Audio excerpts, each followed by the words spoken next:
আমি আজকে নিয়েছি আদবের চ্যালেঞ্জ। এই যে দেখেন আমার হাত তালাবন্দি, আর আমার এই হাতে রয়েছে 10টি চাবি। 10টি চাবির মধ্যে একটি চাবি রয়েছে যেটা দিয়ে এই তালা খুলবে। তবে আমি তো নিজের হাতে এই তালা খুলতে পারবো না। আমি র্যান্ডম পাবলিকের কাছে যাবো আর বলবো এখান থেকে একটি চাবি বেছে নেন আর আমাকে মুক্ত করেন। যদি আপনি আমাকে মুক্ত করতে পারেন তবে আপনার জন্য থাকবে ক্যাশ 1000 টাকা। আসেন দেখি কে আমাকে মুক্ত করতে পারে। কাকা আসসালামু আলাইকুম। ওয়ালাইকুম সালাম। আরে কাকা আপনি কোন জেলার?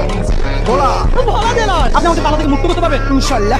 ইনশাআল্লাহ যদি আপনি মুক্ত করতে পারেন তাহলে আপনার জন্য থাকবে ক্যাশ 1000 টাকা।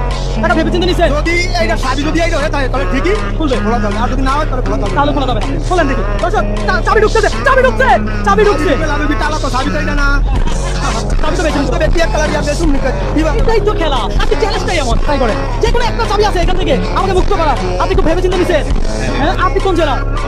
আপনি কি তখন আমার ভিডিও দেখছেন? আমার নাম জানে? ও ভাই এই লোকটা আমার নাম জানে। এ ভাই আমাকে পারবে খুলতে, আমি শিওর। বলেন দেখি আপনি পারেন কিনা? এই চ্যালেঞ্জটা যদি আমি আপনাকে দিতাম আপনি কি আমাকে মুক্ত করতে পারতেন? এ ভাই তো পারলাম না। আমাকে মনে হয় আর মুক্ত করতে পারবে না। এ ভাই আপনি আমাকে মুক্ত করতে আসছে। আপনি হ্যাঁ আপনি কোন জেলা? কি কথা বলে? তাই কথা বলতেছে না কেন? কথা বলতে পারে না। কথা বলতে পারে না? সিরিয়াসলি নাকি মস্কারা করতেছে? এদিকে আসেন, আরো সামনে আসেন। দর্শক এই আমাকে মুক্ত করতেই হবে। এদিকে মুক্ত করেন।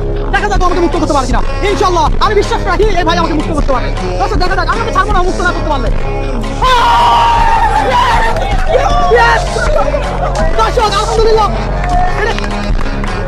আমাকে যেহেতু মুক্ত করছে আমি তাকে বলে দেবো এই টাকার মালা। এই টাকার মালা আপনার জন্য। আপনি আমাকে মুক্ত করতে পারছেন।